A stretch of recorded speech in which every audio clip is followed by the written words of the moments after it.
Welcome to Psychos and Sociopaths. Today we're going to go over Rodney Alcala. Yeah, Alcala, potato, yeah. Yeah. Basically, he is known as the dating game killer, only because he was on the dating game one time. And we'll get to that later in the show. But we're filming this on St. Patty's Day, so that's the reason why we have the Guinness today. So if we get a little slur and eye gouging to looking at the walls more than we were looking at each other and talking about this stuff, we apologize. Well, that's only because he's a lightweight. I am a lightweight. I'm surprised I haven't had the urge to use the restroom right now, because it goes through me really fast. I don't drink beer only because it messes with my system so fast. I don't know why beer works faster on me. Right. But if I drink whiskey, I'm good. I can drink like half a bottle of whiskey and I'm good. No, maybe it's because your liver thinks that hey, this is just beer, and then it starts getting cocky. Yeah, it probably is that. It's probably that. Anyways, starting out, Rodney Alcala was born in San Antonio, Texas. The family eventually moved in 1951 to Mexico, and after that, the father abandoned the family after 3 years. When Rodney was 11 years old, mother moved the family back to Los Angeles, and in 1961, Rodney ended up joining the Army and served as a clerk, but afterwards, apparently during this time frame, what most psychologists believe is throughout his entire life, he was stopping these urges to murder and do horrible things to people. Yeah, he was diagnosed with antisocial personality disorder. Yeah, but eventually, through the therapist and everything, he became... they diagnosed him narcissistic personality disorder, borderline personal disorder, and malignant narcissism with psychopathy. Yeah, psychopathy and sexual sadism comorbidities. That's a fun word to say. Thank God you said it. My dyslexia ass won't be able to do it. But the strange thing about him is... starting this out on way he lived and everything like that, we can't do what we did with Ted Bundy because we believe Ted Bundy needed therapy.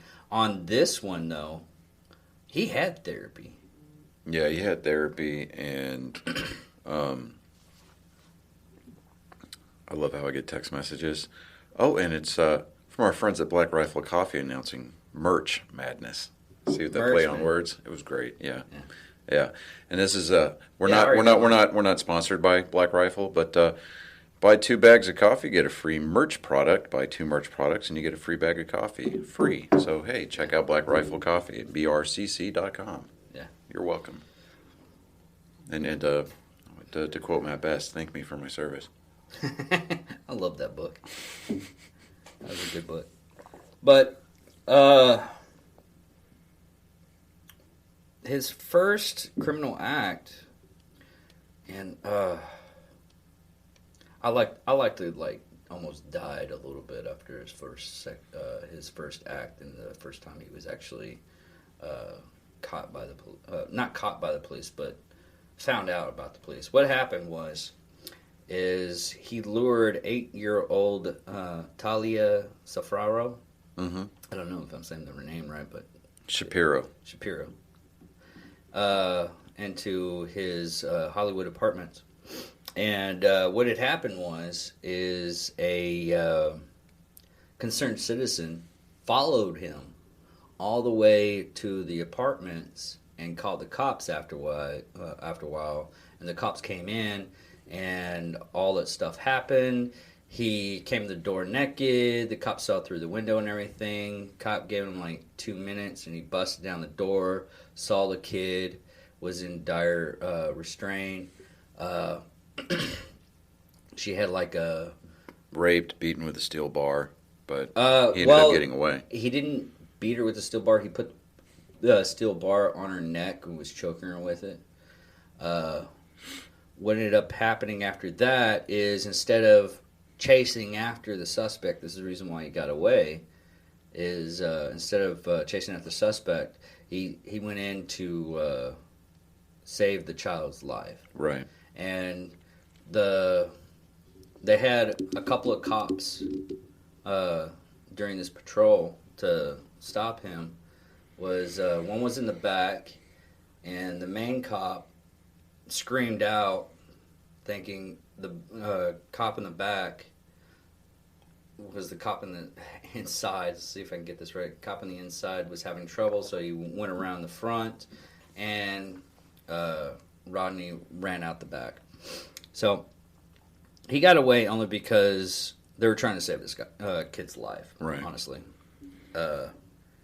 And the cop, I don't see anywhere, and I forgot to write it down in my book and write this down. I should have, but he ended up saving the child's life, and she had 36 days in a coma. She survived, but they ended up moving to Mexico, and eventually he was put into. They put a APB, a bolo, through the FBI. In 71 he was arrested. Yeah, because it was a few months later. Two of the children attending the arts camp noticed his photo on an FBI poster at the post office. Yeah. So he was arrested, and he was extradited to California. But by then, Shapiro's parents had relocated their entire family to Mexico, and they refused to allow her to testify at his trial. Yeah. So he wasn't able to be convicted of rape or attempted murder without the primary witness. And so prosecutors were forced to permit him to plead guilty to a lesser charge of assault. Yeah.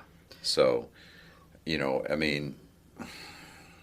what he did to that little girl, that should have been the first eye opener to where that he deserved to be hanged. Yeah, there was tortured first, then hanged. Yeah, he was paroled for it, but there was this thing called intermediate sentencing. Now, when you look up the definition for it, it says indefinite imprisonment or intermediate imprisonment is the imposition of a sentence by imprisonment with no definite period of time set during sentencing. It was imposed by certain countries in the past, but before drafting the United Nations Convention Against Torture. So the length of an indefinite imprisonment was determined during imprisonment based on his conduct. So, he could lengthen it or he can shorten it. So, they still, to an extent, they practice that today. In certain cases. The inmate could have returned to society or be kept in prison for life. But the practice itself, the practice in its purest form, it's considered unconstitutional today, and it's especially here. So they really don't practice that. But you can shorten your term. You get time for good behavior, kind of a thing. But I think that they leave that a lot of that up to reports from the guards and from the warden themselves. And then obviously I think they would need to get some kind of judge's approval or something like that. But they also look at the fact that he did therapy and everything. Yeah. He did everything he could possibly do to try to get out early. But he did that a total of 3 times he was paroled because they couldn't really get him on murder. And it was his case is just sometimes the justice system doesn't work to its full extent. Yeah, no. And you'll see that. And it just depends on who your lawyer is. You can get these sharks for lawyers who don't care about anybody that they go up against, or they don't care to make friends with the judges, and they just step on everybody's necks. Or you'll get those types of lawyers that has lunch with everybody, runs election campaigns for everybody, and will, just by the sheer mention of their name, your retainer fees, if you have to go up against this particular lawyer, goes up at least $1,000 to $1,500. So it just depends. But yeah, I mean, the system definitely did what it could. I think with the constraints of the time, because they didn't have a lot of evidence against him. Right. Yeah. And we'll get down what happened when he actually got convicted fully. But his next murder spree, and he went in on an alias named John Berg. John Berger, yeah. Yeah, John Berger.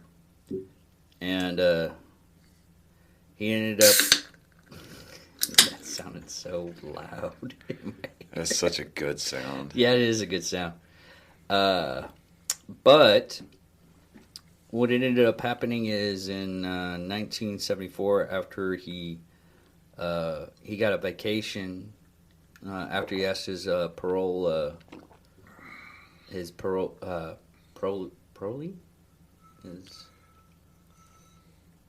it parole officer? There we go. See, the alcohol's already hitting me. Fuck. Lightweight. Lame. But the As parole... I'm pouring number 2. Yeah. Parole officer ended up giving him an estate to take a vacation even to New York. And he ended up murdering I had it here in a second.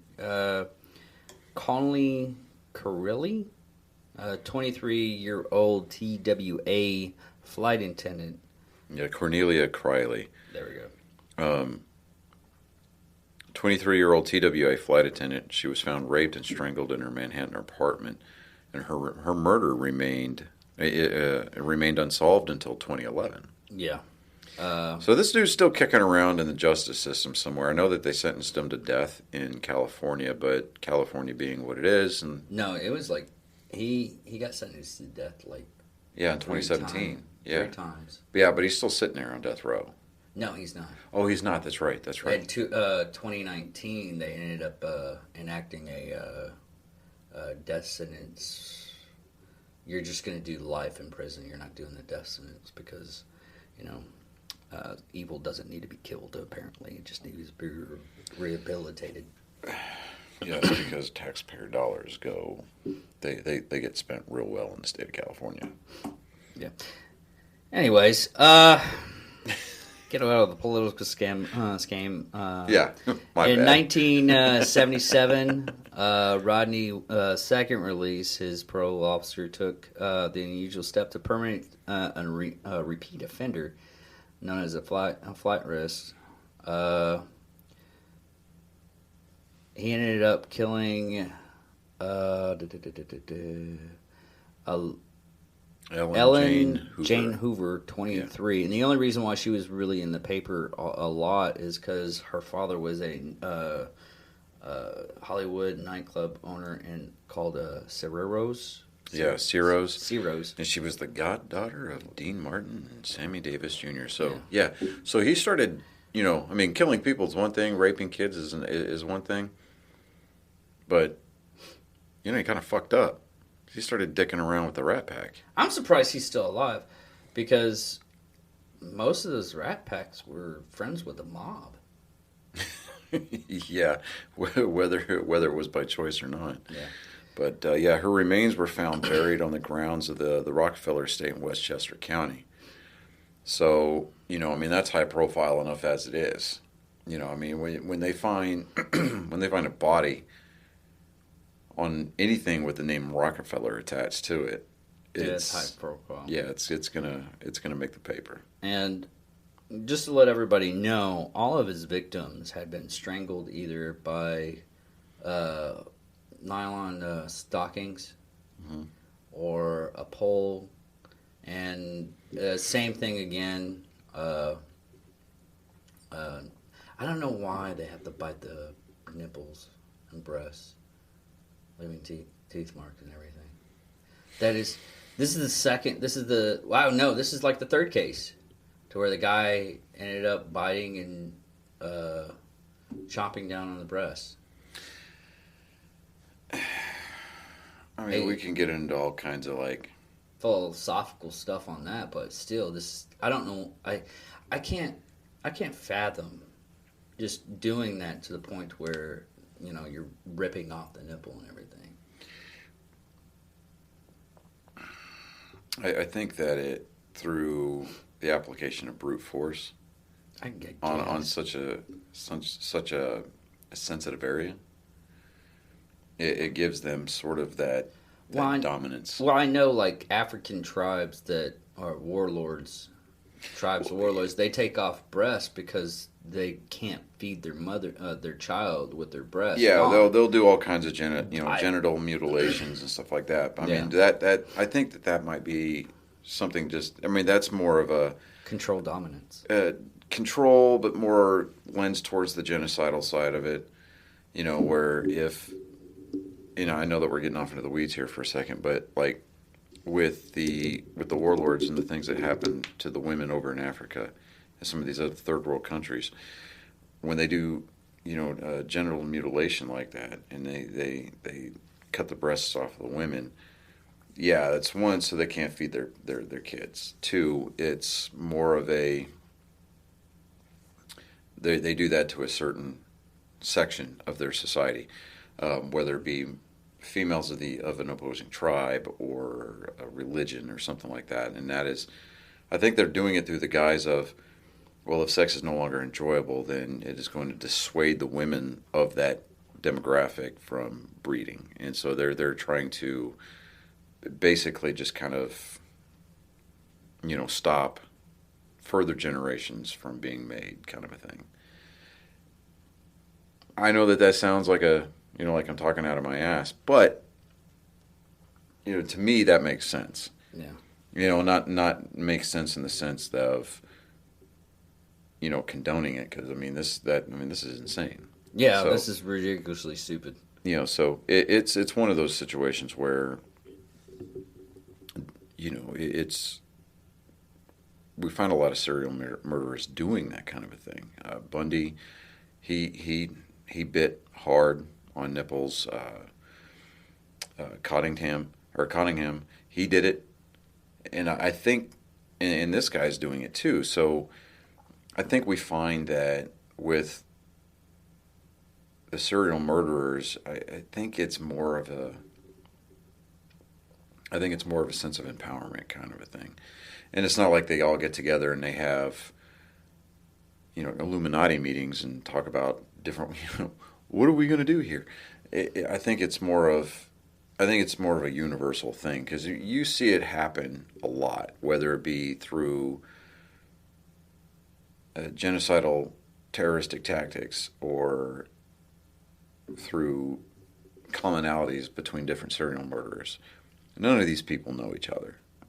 They may read about it, or they may hear about it, but it's not something that I think that would click in their head as being, I'm going to do that because that just sounds cool, because nobody in their right mind is going to go, I'm just going to go bite these, So I'm a biter, personally, with the risk of sounding TMI, but it's one of those,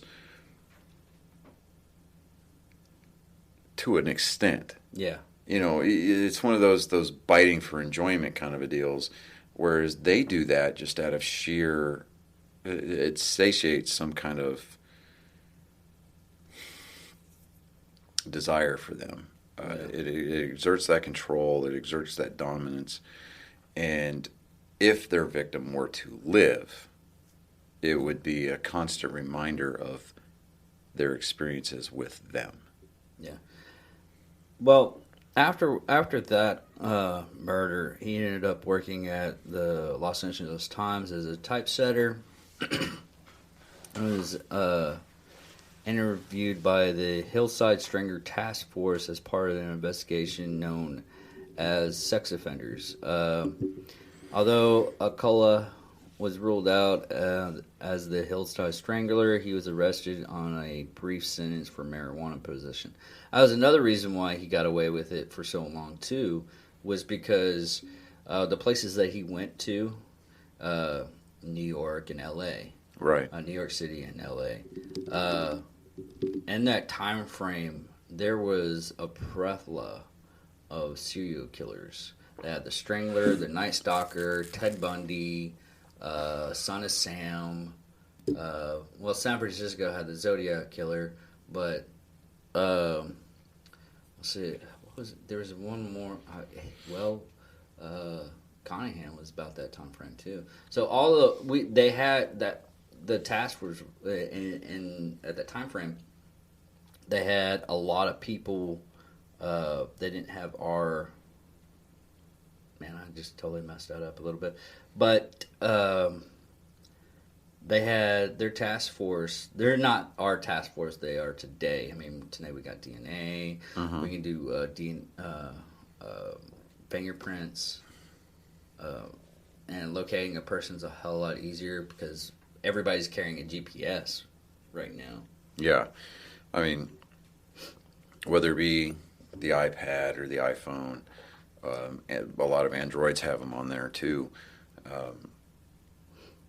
Everybody's got a GPS device on their phone. If you have Google Maps installed on your phone, you're being tracked anyway. So, I mean, there's a timeline that you can go into that they can check, but... Unless you have a ghost ship. but back then, yeah, we had people who... The payphones were a thing. And, you're going to hear a lot of kids are going to be like, what the hell's a payphone? I'm like, well... In today's lesson of modern marvels, payphones were a thing that you put coins into, or you hit that little zero, or you remember the 1010 numbers, the 1010 321s or whatever, and you never made collect calls. Nobody ever accepted the collect call. So like, you have a collect call from Mom, I'm done. The movie's over. Come get me. Yeah. And then that would be it. So, yeah. But kids today, they're not ready for that TED Talk. But when this guy was slick. I mean, he took on a lot of different professions, a lot of different, you'd almost say kind of different personas. Well, the main thing he wanted to be was a photographer, and that's how he got a lot of his victims. Right, and so he convinced hundreds of men and women, young men and women. It was teenage girls and boys to take photos and everything new. That was the thing about working at the Los Angeles Times. They didn't have the feeling of the people that were like pedophiles and everything back then, and he would show his coworkers the photos of nude little girls and everything, and nobody rose the eyebrow or anything, going, "Oh, maybe we should not do that here at work." I mean, it was the 70s, right? So one of his coworkers. She said, "I thought it was weird, but I was young. I didn't know anything." When I asked why he took the photos, he said their moms asked him to, because she specifically remembered that the girls were naked in the photos. He said he was a professional, so in my mind I was being a model for him, said a woman who allowed Alcala to photograph her in 1979. The portfolio also included spread after spread of naked teenage boys. Most of the photos were sexually explicit and most remain unidentified. Police fear that some of the subjects may be additional cold case victims. In '79, according to their trial testimony, Alcala, he would knock out a lot of their victims, and he raped a 15-year-old Monique Hoyt while she was posing for photographs. So he was using photography, and especially in the Los Angeles area. Everybody comes to Los Angeles because they all have a dream. They all want to be stars. They all want to be movie stars. They all want to get on TV, stuff like that.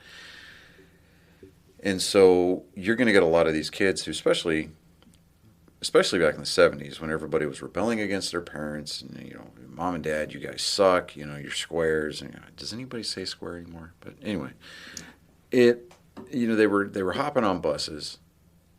And it's so stereotypical, which is why you hear that situation, that particular scenario played out a lot, especially in a lot of the mainstream music. Hop on a bus, and they get it. Guns N' Roses, Welcome to the Jungle. I mean, the video even depicts this girl getting off of the bus in L.A. And I mean, L.A. is just. I'm not saying it's a horrible town. So. What are you talking about? Let me finish. So it's not. I'm not saying that it's a horrible town. I mean, I used to say that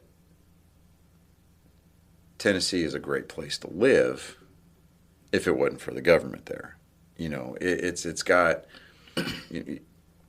given the opportunity, you're going to run into a very good, group of people that you're just going to immediately click with. They're going to immediately start looking out for you, and in a good way, because they genuinely care. So humanity still exists in some of these cesspools that we have out there, places like Chicago and New York City and Los Angeles and San Francisco, oddly enough. But when you get all these, it was what's the term? It was a target-rich environment for him. He had all of these, he could sit there and basically pick the cream of the crop. These teenage boys, teenage girls that were running away from home to pursue a dream, to disappear, drop off the grid, so to speak, and go to L.A. to try to make a name for themselves, either through a pseudonym or under their given name. They were stepping off the bus, and they had no clue. And he's preying upon these people. So, and I'm surprised that we don't have more serial murderers in the California area. I know that we've got a lot of them, but specifically around the more urban areas like Los Angeles and San Diego and San Francisco. We're seeing the more high profile stuff, but how many more cases or how many more instances of serial murdering or stalking or serial rapists do we have that just they don't get mentioned a lot? Because given the media in its state today, what are they not reporting? What are we not able to see, kind of a thing? You understand what I'm saying? Yeah. Yeah. So it was a target-rich environment for him. So he being a photographer, and you knew he had to be offering these photo sessions as free. Most of the time he was doing it like on the sidewalk and everything. He would carry around his camera. He's like, hey, can I take your photo? Blah, blah, blah. Hey, why don't you come over to my place and everything? Right. Yeah, he uses that hook. Here, let me take your photo for free. Oh, you are so beautiful, so photogenic. I love the way that you come across in my lens. Let's go let's go back to my place where we can really get into these shoots and let's, see if there's anything that we can use here. So, he's using that to get them there. He's pulling them in that way. And, the guy, we've already established this guy is off kilter. He's not even close to being, his head's not screwed on straight. Honestly, if I was the cop in the first instance, I would put a bullet in his head and try to save the kid.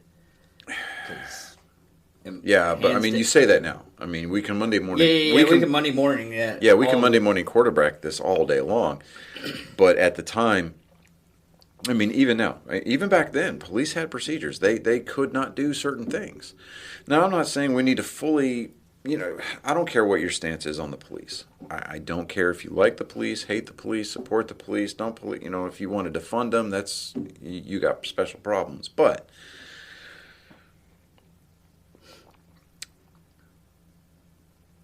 police have to have protocols and procedures in place for a reason. Yeah. We're not the Wild West anymore.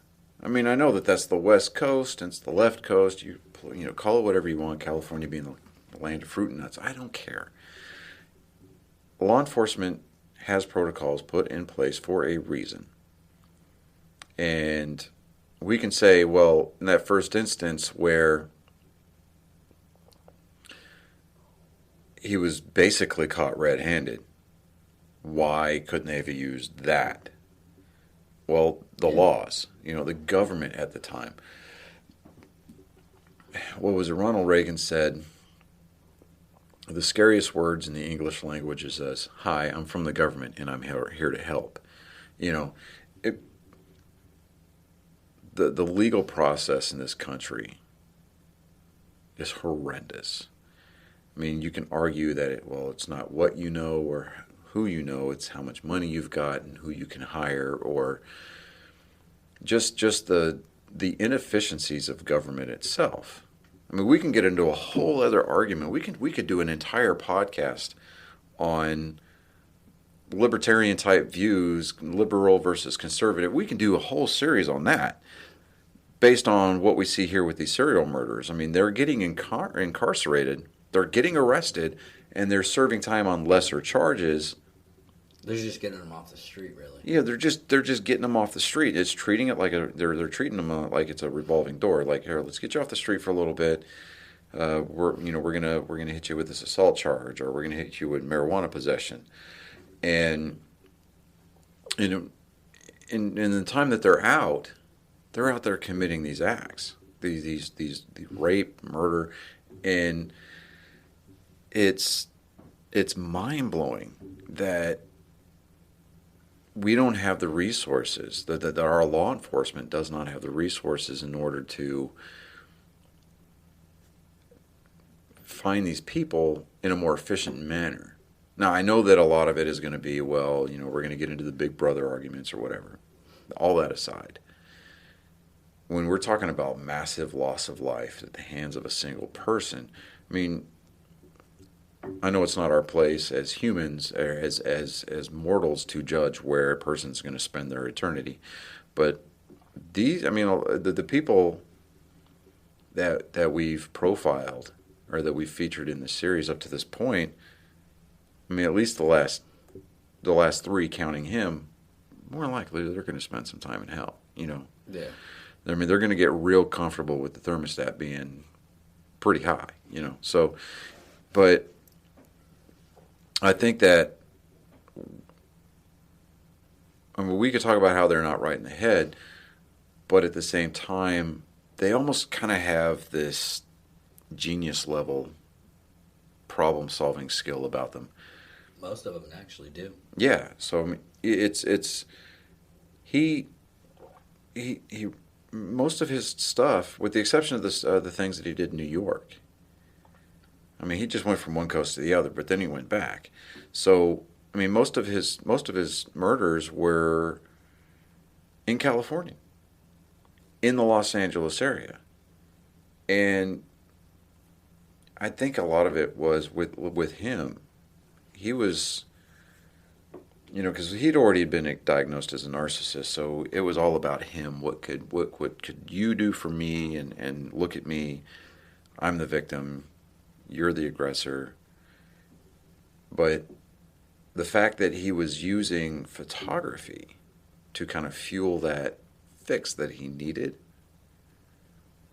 I don't want this to come out wrong, but you could almost say that it's almost admirable that he was able to allocate his internal resources and figure out a way to get that fix. I mean, he would still kill and rape, don't get me wrong, but he was using photography. It was underage photography.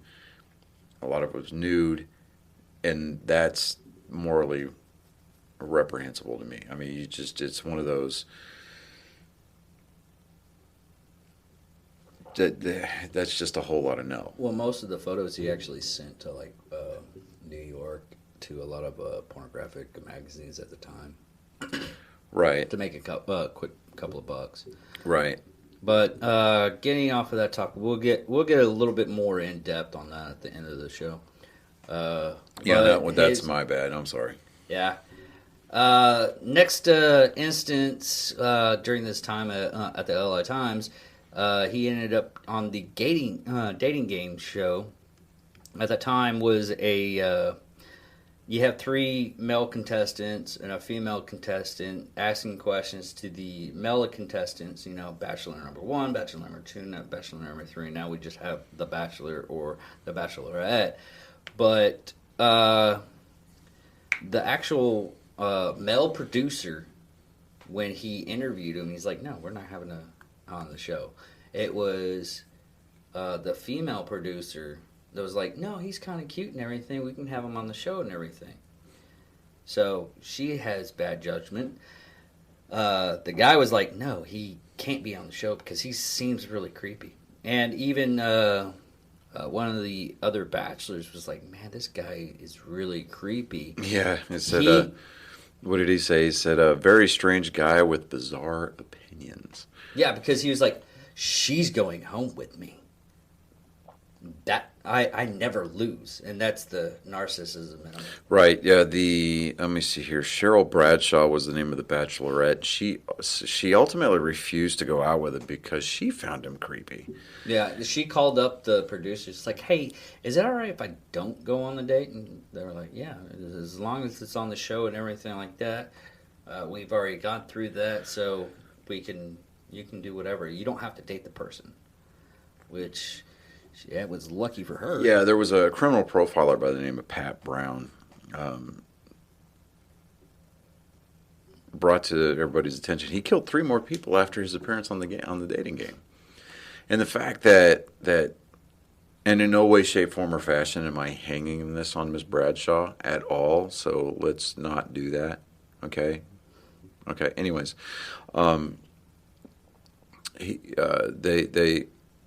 this profiler, Pat Brown, speculated that his rejection from Miss Bradshaw exacerbated things. It's like it got under his narcissistic skin. It's like, I won and you're still rejecting me.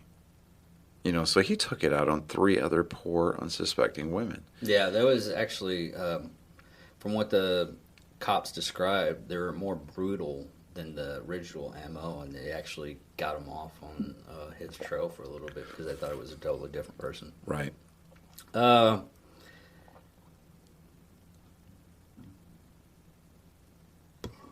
Sorry. And it was his actual full-blown arrest, where he's actually off the board, so to speak, and sentenced to death, was actually a murder of Ram Samso. And, sorry. Yeah, 12 years old, from Huntington Beach. She disappeared between the beach and her ballet class on June 20th of 79. They found her body 12 days later in the foothills around Los Angeles. The friends told the police that a stranger had approached them on the beach asking to take their pictures, and then the detective circulated a sketch of the photographer, and Alcala's parole officer recognized him during a search of his mother's house in Monterey Park. They found a rental receipt for a storage locker in Seattle, and that's where they found this 12-year-old girl's earrings. So, actually, that's where they found all the evidence they needed to sentence him to death. Right. Because he had like thousands of photos, keepsake jewelry from other victims. Right. He had everything you could possibly do. And it wasn't until later down the road when they can do DNA testing and everything to where, I mean, this guy was on death row. He got sentenced to death row like 3 times. Yeah, and see, this is when you start seeing a lot of these, things that were emblematic of that era. Everybody's into the hypnosis, and everybody's into. Was that 70s or was that 60s? I think it started like in the 60s. Well, it started in the 60s. Really, kind of came into full swing in the 70s. Everybody's into like the alternative medicines. I mean, they're into it still today, but. Police were still using. I mean, they were starting to get into that whole. Hey, we're going to use hypnosis, but and this is where it kind of becomes part of this. Is he was arrested in '79, held without bail. In 1980, he was tried and convicted and sentenced to death for Samso's murder. But they overturned the conviction or the verdict with the California Supreme Court. Because jurors had been improperly informed of his prior sex crimes. So I'm like, what does that have to do with anything? Yeah. But in '86, after a second trial, that was identical. Well, on the second trial, there's a funny thing on that. If you actually watched the video I sent you, right? But you didn't. But the funny thing about that is, but they nullified it. They nullified that second conviction. Yeah. And they said it was because. The witness was not allowed to support Alcala's contention that the park ranger who found Samso's body had been hypnotized by police investigators. So Okay, yeah. Yeah, so he's using the system against itself a little bit. The dude's screwed. You know, he already knows he's either going to get gas, a needle, or he's going to get the chair. So I mean, he knows he's done. Okay, but I think at this point, once you're inside the system and you know that, okay, here's my fate, he really kind of enters himself into a no lose situation. You know, he's like, what have I got to lose? I've got absolutely nothing to lose. I've got everything, you know, and nothing to gain. He's just in it. He's the spoiler. So, and I know that you say that, you know, you don't really get into sports a whole lot, but we're talking about, like, okay, you got teams that are in playoff contention, and they're playing teams with losing records. These teams with losing records will come in, play their asses off, and upset these playoff contending teams and ruin their season and postseason in a lot of cases for them. You know, so I mean, they'll play it, and it just prolongs the agony. So I mean, what he's doing is, with that second conviction that he had nullified by the California Supreme Court, he's using the system against itself, and he's further victimizing these families. He's still got the death row after that, though. Well, Yeah. what was really funny on that second court date to get him up on the death row, Robin's mother literally was going in there. She had a gun. She was ready to shoot the guy. And at this time frame, that people were like, how did she get a gun in the courtroom? Did someone help her? It's like, at that time, they didn't have metal detectors really weren't a thing, Yeah. And basically, she was going in there, and she was going to kill him. The only thing that staved her hand was the fact that she had a premonition or, you know, gift of God, basically. Yeah. And she had a vision of her daughter saying, no, this isn't the way. But she didn't. She ended up dying in 2019 without the gratification of him dying, because in 2019, California repealed the death penalty. Way to go, California. And basically, they have life imprisonment. But he can't get out of jail, even if he was out of jail in Los Angeles, because there is the one that we described. I lost her. The one with Ellen Hover. Mm-hmm. He was convicted of murdering her because they found DNA. Yeah. And he's supposed to spend 25 years in New York after he's done with this stint in L.A. Yeah. So no matter what, he's not getting out. If he gets out, I'm going to talk to some people. It's either that or they're going to put him into a lab and study his body to figure out why he's got this some kind of like Lazarus effect. But all that aside, see here, he had some additional victims. While they were preparing their third prosecution in 2003 out in Orange County. Let me start over. Orange County. Thank you very much. The investigators learned that his DNA sampled under a new state law matched semen left at a rape murder scene of 2 women in Los Angeles. So now we're starting to see DNA start to play a role in trying to figure out these cases. So, which really, it helps police, but at the same time, you get the old guard, and you get these people that well, I've got a hunch. Well, you know, hunches are great, but without physical evidence, everything is circumstantial. But DNA, you can't fake that. I mean, A lot of courts still won't use DNA. yeah, and I think that's really, I think that's a shame. So yeah, that's really ignorant. You know, when I mean, because DNA is like the ultimate in forensics evidence. It's like, It was almost like a fingerprint back in the day. yeah, you know. So I mean, and when fingerprints were first, I mean, because like, but what is it, back in the 30s? Fingerprints really weren't starting to be used as far as like criminal investigations and prosecution until the 50s and 60s, I believe. Yeah. So And even then, some courts were resistant to the idea because they just couldn't wrap their head around the fact that God, when He designed us, gave everybody an individual fingerprint. So nobody over the course of human history has identical. With dental records. Yeah, because I think '60s is they started doing dental records. Right, but all of the bodies found were posed in carefully chosen positions. Another pair of earrings was found in his storage locker up in Seattle. The residue had matched one of his victims' DNA. So, I mean, okay, well, that's a matching pair. Well, no, it's got our DNA on it. It was during his incarceration between the second and third trials, he wrote and self-published a book. Oh, I didn't read that part. Yeah. That was new on me. It says, "You, the Jury." That was the title of it. He claimed innocence in the Samos case, suggested a different suspect. He filed 2 lawsuits against the California penal system for a slip and fall incident and for refusing him a low-fat diet. So he was using the system. He was just being a pain in the ass. Well, working in corrections, most of the criminals do that. Yeah, like I said, they're being a pain in the ass. I mean, you give them an inch. I'm not saying that we go back to the days of, with the way that the penal system used to be, where you go in, literally you get bread and water, and that's it. But now all of a sudden, because we have groups like the ACLU, criminals have rights. Give them food loaf. Well, you know what a food loaf is, right? No, what is that? Food loaf is basically, it's whatever their meal was that they missed in a brick. Oh yeah, no. Okay, so to a degree. Okay, now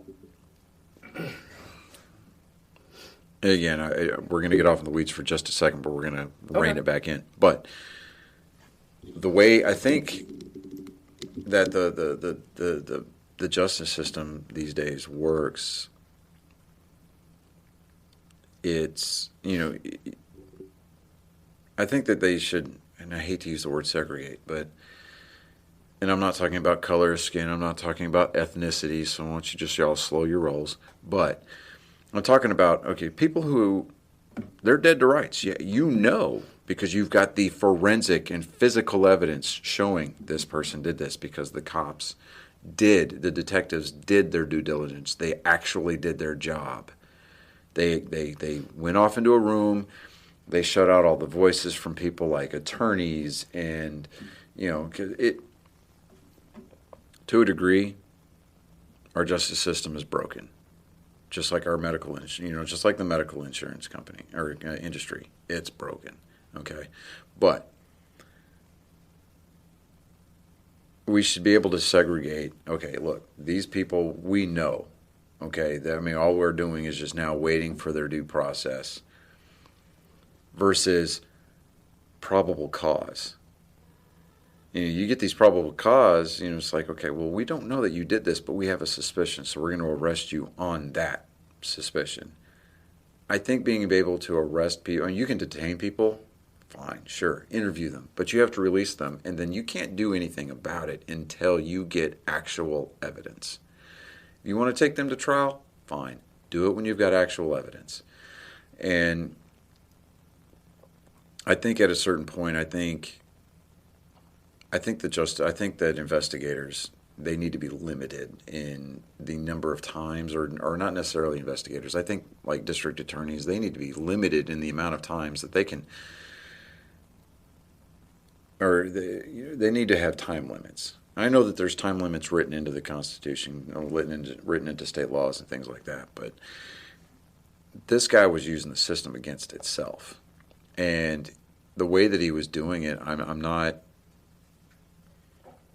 giving the guy any kind of props. I'm not saying, hey, this guy was right in doing what he did. Yeah, because I was going to take this fourth one myself. Are you kidding me? Because you're sitting over there like... I was nursing it. Yeah, Nurse David, please report to the ER.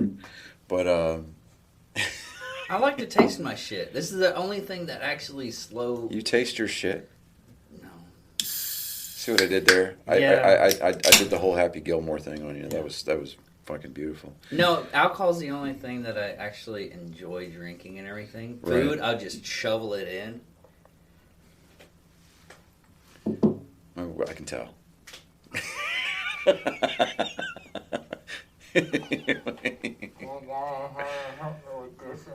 Oh my God! I'm gonna have to edit that out. No, you're not. You're gonna keep it. No, I'm gonna keep it. But this guy, he even acted as his attorney on that third trial. Oh, what was really funny is what on the last trial, the one from Wyoming, we'll get into that, is he basically told the jury, it's like, if you convict me, you're no better. You're a killer just like me. And I was like, you're really stretching there, little Paco. So, but going into the Wyoming case. In September 2016, Alcala was charged with the murder of 28-year-old Christina Thorne, who had disappeared in 1977. And 2013, the Reveille recognition her as a subject of one of Rodney's photos made public by Huntington Beach PD and NYPD.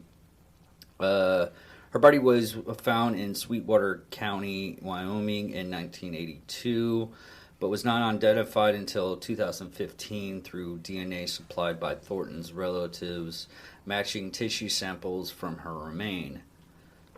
And he did take photos of her, and she was, at the time, pregnant, 6 months pregnant, and they found her and the child's skeleton remains out in the Wyoming, Sweetwater County. So, yeah, that was the last conviction. He was 73 years old, too ill to make the journey from California to Wyoming to stand trial on new charges. So he's still... Yeah, so, this timeline... It's so messed up because they kept on finding new evidence. Yeah. It's... Hands down, it's good for the family to have that kind of release of knowing what happened to that person. Because no one in their right mind is going to go out. It's like, my child just went away and she doesn't want to talk. Okay. There's some parents that are pieces of shit like that. But if my daughter or any other friend of mine's kid goes missing, I'm searching. Yeah. Constantly. He's just got these. Let's see here, this timeline. Let's see here. Let's run down some of these names. Tali Shapiro, Cornelia Criley. They've got one just listed as Julia J. Ellen Hoover, Antoinette Whitaker, Jill Barcombe, Georgia Wixted, Pamela Jean Lamson, Christine Ruth Thornton, Joyce Gaunt. Let me see here. Contestant in 78 on the dating game. Charlotte Lamb, Jill Paterno. I'm just going to say Paterno. Robin Samson. Let's see here. He wrote that book in 94 called You, the Jury.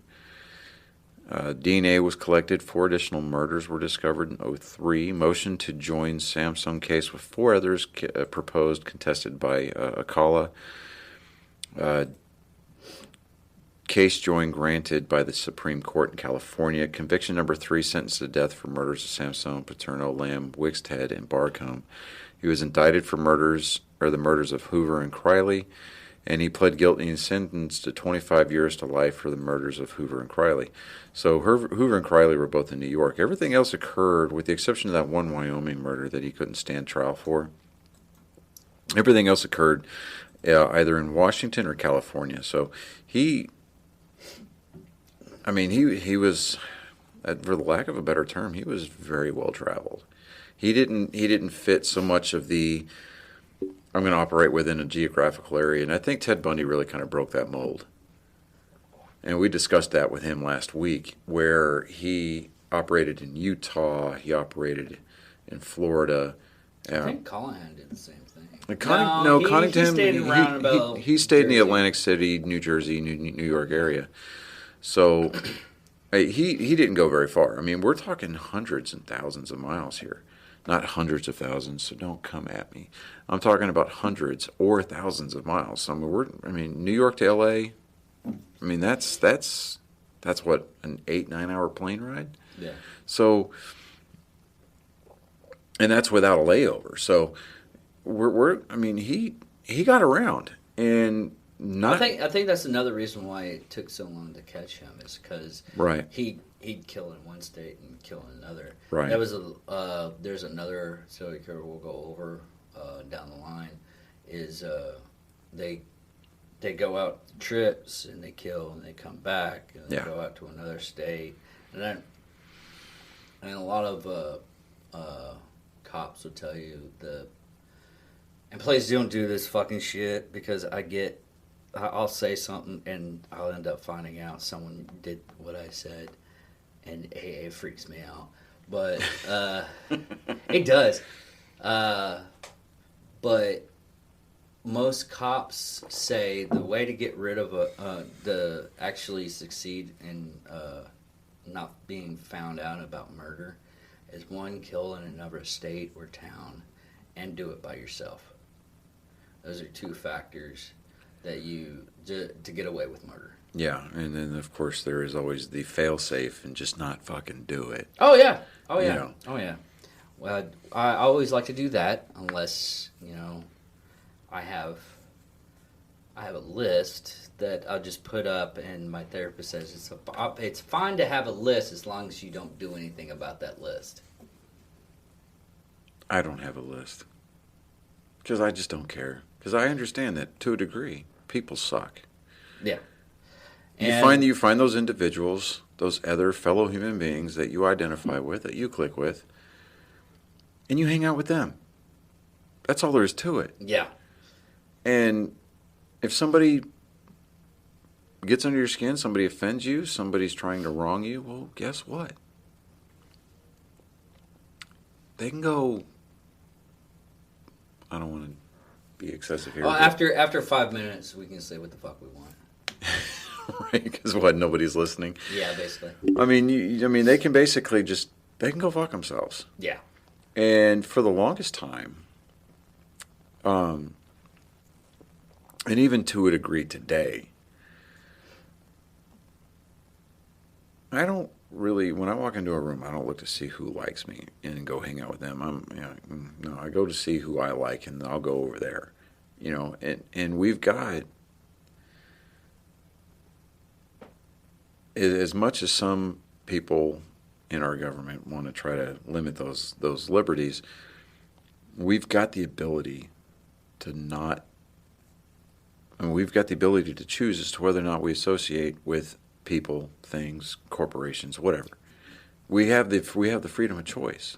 So you can exercise your freedom of choice, and turn the fuck away. Walk away. That was one thing that a lot of these people, even the producers in the gaming show and the Bachelorette, they got creeped out by this guy. Mm-hmm. And they had a feeling. There's times that I have feelings towards a person and everything like that, and people will ask me, it's like, why were you mean to that person? That person is really nice. It's like, because they creep me out. Right. And someone was like, well, maybe you should go against your feelings. And he's like, I'm alive today, because if a person creeps me out, I don't hang out with that person. And come down the line, there's a guy that was dating my sister at the time. He was friends with my brother-in-law. Mm-hmm. And I was like, man, he really creeps me out, so I don't really want to hang out with him or anything. And my friends were like, okay, yeah, whatever, Dad. But he's going to hang out with us. Motherfucker was a pedophile. I was like, told you, motherfuckers. I told you. Yeah, I mean, we have to really take into consideration our gut feeling about people. A lot of people nowadays, I think that... Of course, I give that creepy vibes a lot to people. I'm not gonna lie. Yeah, I got that from you. So, yeah. But once you get to know me, it's like he's creepy and everything, and he's an asshole. But man, that guy would No, you come across as just being well intentioned, but you could you could work on your delivery. Yeah. But I mean, the same thing could be said for me. But I think at the end of the day, when it comes down to personal choices, whether we choose to go down these roads of rape, murder, whatever, or if we choose to be productive, individuals contributing back to society, we try to make our own corners of the universe a better place to be. It all boils down to, I think a lot of it is upbringing. Yeah. A lot of it is... Because my granny would kick my ass if I was disrespectful to people. Well, we'll get a lot of blowback from this, but I think that a lot of the problems that we have with society today it could all be traced back to the breakdown of the family unit. You can even see, like in mainstream media with the sitcoms, the dad is usually a bumbling idiot. Mom's always the mainstay, and I'm not trying to say that's nowadays. Well, even going back as far as like the 80s and the 70s, the late 70s, but and I'm not trying to get off on some kind of like anti-feminist kick, so don't misconstrue what I'm trying to say here. But I think that a lot of the issues that these serial murderers and these serial rapists have is that when they're growing up, they have that lack of a father figure, or they have that overbearing, abusive male presence in their life, whether it be multiple. Right. Well, usually Cunningham was like the one that he had he had a regular life and everything like that. So you really can't. It's one of those things that. But there's something that you can always you can trace it back to something. There's a root cause for everything, and I'm not willing to just say that it's a chemical imbalance. And I'm not trying to. Don't get me wrong. I'm not Tom Cruise. I'm not anti-medication. I'm not Scientology. None of that. But I do think that chemical imbalances are a thing. However, I don't think that they're as big of an issue or as big of a contributing factor as people just want to chalk it up to. And I think that a lot of the reasons why we do that, we over-medicate our kids. We over-medicate ourselves. And I think a lot of that is because we're lazy and we refuse to accept responsibility. We want gratification like that. Yeah, I have this saying that I use every once in a while that, especially when I'm talking about God, I do my Bible devotions and things like that. So I know, he reads the Bible and he uses the F word. I know, right? Anyways. That's the reason why I don't go to church. Well, I believe in God and everything, and I read the Bible and everything, but I just don't do churches because I don't like that feeling. I'll go to a church for like their charity events and everything like that, right, because it's part of society and I want to help out, but it's that whole factor of having a full glass, and I still want to do the good thing. Right, and that's a discussion that we could write in it. We could have an entire series based off of that alone, and that might not be a bad idea. We can invite like maybe a pastor or two to come in, and we could talk about that. But actually, I can get. Oh, there's a few. There's plenty in this town. Anyways, so back to what I was trying to say is that I think a lot of it is, we're lazy as a society, and as a species, we're lazy. We're always looking for that instant gratification. But like honestly, I don't think it's a new thing. I've always it's that whole thing of looking to the past to finding out what's going on now, and a lot of things is we've the turn of the century. You have more documentation of it happening and everything, but it's happening. Winston Churchill said that those who do not learn from history are doomed to repeat it. So, yeah, but I think, sorry. Back to, no, you're fine. But back to what I was trying to say earlier before I got all off into the weeds, is that saying that I like to use a lot, because we're talking about instant gratification. God loves his crock pot. He's not so much of an Instapot or a microwave kind of a guy. Because we're always talking about wanting results now. I mean, as a society, we're very results oriented. And we're not so much, we're more focused on the results and not so much on the process. So we need to analyze the process. We need to figure out how we got there. Because you remember when we were in school, our teachers were always griping at us to show our work. And kids that would always use the calculators, don't get me wrong, I was one of them, that, we'd always bitch and complain. We're like, oh, God, I don't want to show my work. And it's not that we didn't want to show our work, it's just that we couldn't. We didn't want to show how we got there. All we cared about was that we got there.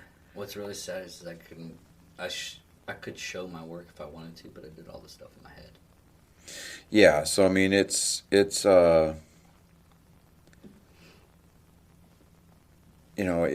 really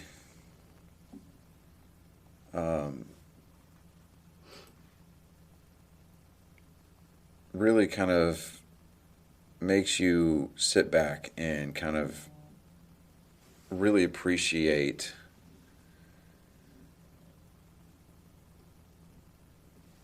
the fact that, okay, we've got these people in jail. How did they get there? But, we really want to analyze, how did they get to this place in their life?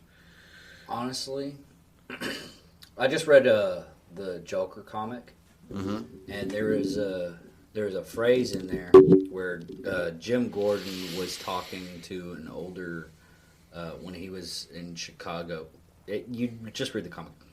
But anyways, what he said was, have you ever met evil? And if you ever meet evil, shoot it straight in the head. Right. Well, and throughout the first of this comic, Jim Gordon thought it was like, the evil of, of society and everything like that. No, he was talking about like someone like the Joker, who was pure sociopath. Yeah, unadulterated evil. And going on this, I honestly, and I hate to say this, and it just seems like I'm small-minded, but a person like this is so evil, he needs to be put down.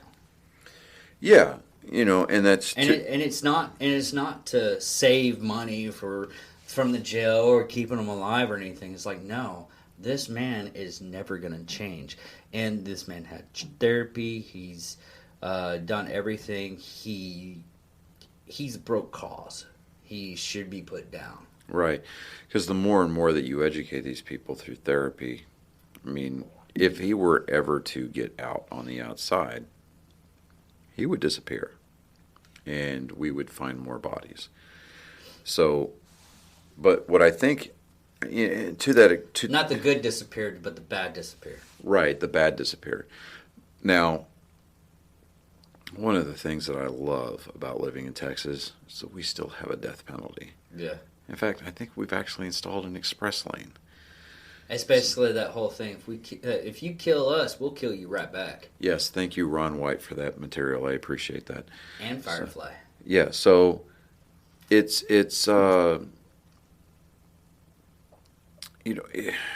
with capital punishment, I'm in support of it. I it's not that I love the idea, because that almost kind of comes across as, well, you're just a bloodthirsty society. Well, that's not true. We would prefer not to see murder. We'd prefer not to see death. However, when you get individuals like this, you get individuals like, I don't even want to say Cunningham, because Cunningham, he's coming around, and that's all due to Jennifer Weiss.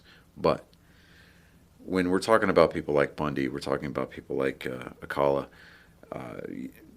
we know that they're not going to change, because this is who they are. Yeah.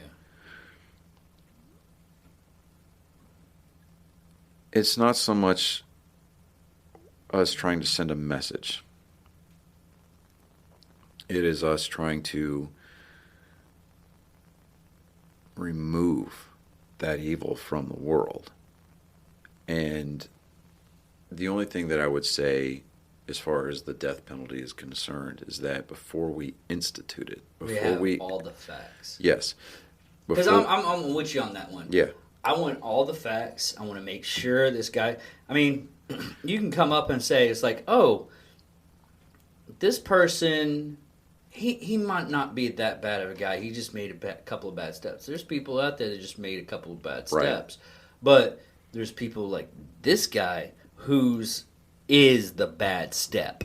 Yeah, I mean, he is the bad step. So the death penalty should be on the table for all 50 states. However, in order to get that death sentence, you have to have everything in place. All of the evidence, DNA, forensic, physical. I mean, you have to have all of it. And I mean, it has to be such an airtight case that if Johnny Cochran were to rise from the grave, he would not be able to walk into a courtroom and say, if the glove don't fit, you must acquit. No, we've got this guy dead to rights. We've got police reports from officers that responded to a call that stated, yeah, I saw this 8-year-old girl, beaten or raped, and then he got away and he somehow got off. And it's like, we need to refine the legal system. And the legal system, just like anything else, I mean, especially when you're talking about things like government. Hey, can you talk to yourself real quick? Do the whole spill, because I gotta use the restroom. Oh, yeah, sure. Yeah. Okay, fine. I mean, anyways, my bladder's like... Yeah, not a problem. I'll just look at the camera. And my ugly face will be here for however long it takes. But I think that with the justice system and the government in general, we need to refine it. We need to streamline it. The problem with anything, the larger that it gets, you're going to start running into problems with bureaucracy, red tape. And you're going to find that the more complicated the plumbing it is, the easier it is to stop up the drain. So we can get into this huge, long, drawn-out political debate of small government versus large government. But I think at the end of the day, when it comes to the death penalty, when it comes to corporal punishment, it needs to remain a viable option. Regardless as to your personal beliefs as to whether or not we should kill somebody for the things that they've done, we're almost at the point in our society and in the course of our history where we really need to take things back to a more simpler point of view. If you're looking at trying to go for the death penalty, make sure all your ducks are in a row, present your case. And if it meets the criteria, it's not up for debate. If it meets the criteria and your evidence has been verified on multiple levels, it should almost be it should be an automatic. Like, okay, this qualifies for the death penalty. Then at that point, if it meets the criteria, a stringent criteria, you set that standard up here, and if the district attorney's office does their due diligence and they show beyond the shadow of any doubt, there is no doubt that the evidence points towards verified evidence. Let's be more specific. Verified evidence shows that this person is guilty of this, this, this, and this. Then at that point, yes, they should qualify for the death penalty. And then you can go to trial. Well, then like once you get into the trial, then you can make your arguments. Yeah. Well, it's like that express line. The whole reason why they put Texas has what, quote unquote, the express lane, yeah, is if it's more than 3 to 4 witnesses verified this person killed these people, then that's the reason why they get pushed up at the line, because you can't undoubtedly, with like so much physical evidence of seeing the person, it's like, yes, that's definitely the guy. And a lot of people argue, it's like, well, sometimes when you're either in combat or you're in a stressful situation like that, you don't remember a lot of stuff. It's like, Yeah, but there's a lot of stuff that can be imprinted in your head for the rest of your life. Right. I mean, you're gonna have those experiences. They brand themselves like, okay, anybody who was alive during the Kennedy assassination, they will tell you exactly where they were when they heard the news. When I was a kid and the Challenger exploded, I could tell you exactly what I was doing. In the third grade, I was sitting in math class. Yeah, I was excited because my class was supposed to be one of those classes that got that lesson from space from Krista McCullough. Oh, really? Yeah, but I'm thinking to myself, man, and it was on my dad's birthday. It's the biggest reason why my dad does not celebrate his birthday anymore, because that's the day that the Challenger exploded. Well, it's like how I don't celebrate St. Patty's Day all too much. It was only a couple of years because it's my son's birthday. Right. The one that passed, but right. Well, happy birthday to you. Yeah. That's what I come up to the whole situation to where it's not that I don't care. I just don't let it drag me behind. Yeah, because I mean, we to get off onto that subject for a second, it's our resiliency as human beings that really allow us to grow. But to the context of this episode, of this discussion, when we're talking about capital punishment, if you can unequivocally, beyond and rule out reasonable doubt that this person is guilty. We've got their fingerprints, we've got their DNA, we've got photos, we've got eyewitness accounts, we've got GPS records now, whatever it is that you need to do to make sure that you can pin this person here. You can pre-qualify a case for the death penalty, and then you can move into the trial phase. Once you move into the trial phase, the defense is going to pull up all of their arguments as to why the death penalty shouldn't be instituted. Why my client should not be put to death. Do it that way. But I believe I'm a proponent of capital punishment. I really am. And it's not because I have some kind of bloodlust or anything like that, or I'm insensitive to my fellow man's needs. But a person like this that is pure and unadulterated evil. Right. But what the people that argue against capital punishment don't remember, or what they're unable to remember, is that you're against us killing this person or putting this person to death or removing them from this mortal coil, taking their existence from this planet.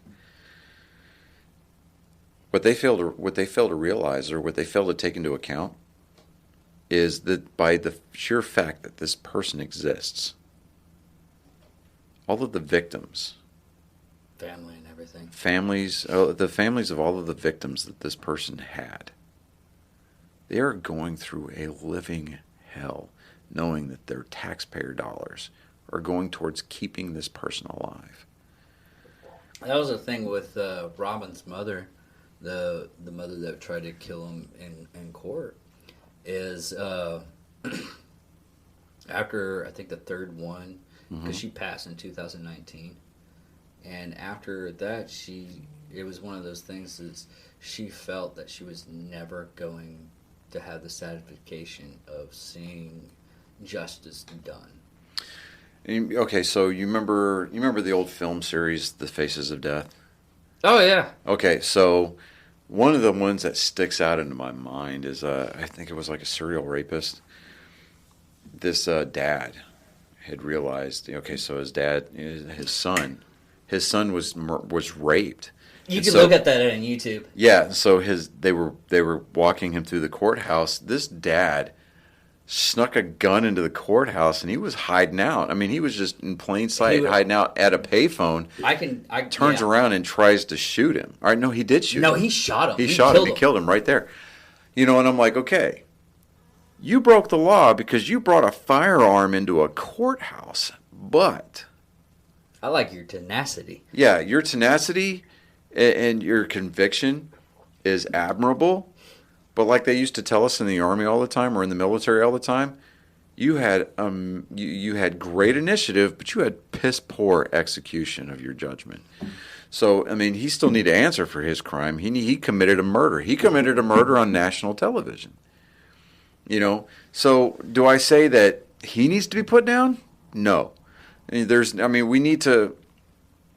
And I'm not justifying his kill. I'm not justifying it at all. I got a story for you when I was working correction after this. So I'm not justifying the kill. Okay, he murdered another individual. He did it out of passion. I mean, he did it out of. I mean, that was a pure emotional kill. It was premeditated, but it was purely emotionally based. When we're talking about serial murders, we're talking about career, like gang leaders. You know, they order hits from people. Yeah, like you need to be put down. Okay, because at some point your compassion was turned off. Okay, whereas these people that do like vengeance kills, you know, like this dad that killed his son's rapist, you're going to do time. That's all there is to it. We're going to take your freedom away because you did A, B, and C. But this person over here, Alcala, Connington, Bundy, these dudes were just pure, unadulterated evil because they were so self-consumed into their worlds that they were doing it for a fix. And that's all they were trying to do. They were getting off on this stuff. And I don't know, it just boggles the mind. It does. I mean, you just can't even articulate how confounded that makes you. And I mean, so do we need to revamp the capital punishment system? Yes. And does it need to be on the table for all 50 states? Absolutely, because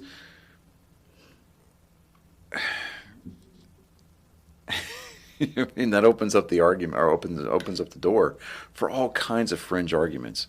So, but honestly, to that I point, think on something like that, yeah. I think it should just go into federal.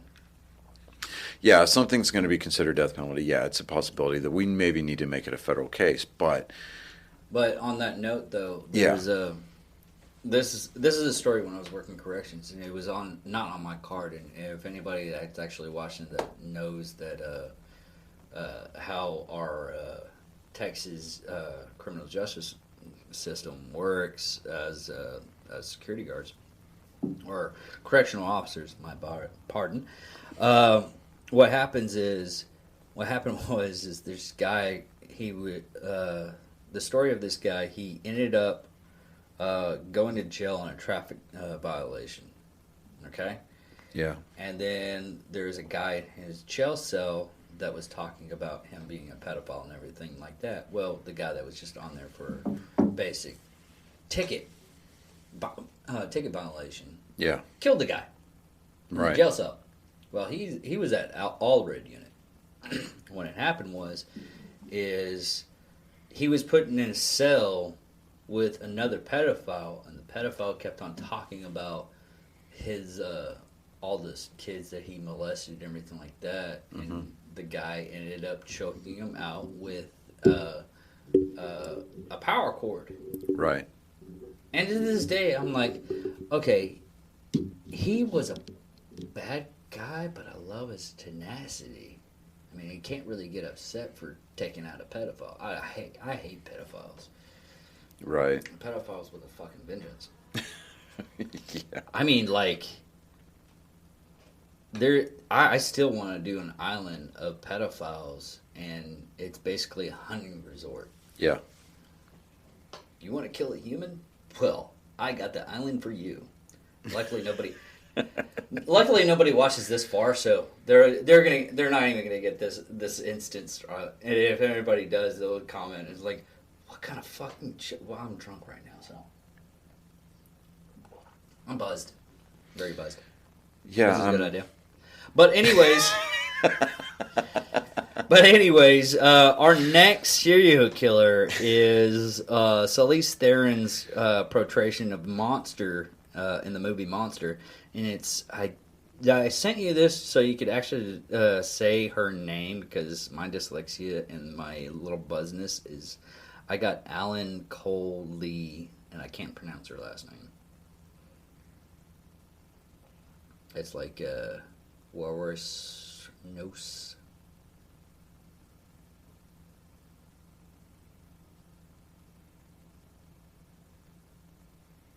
You found it?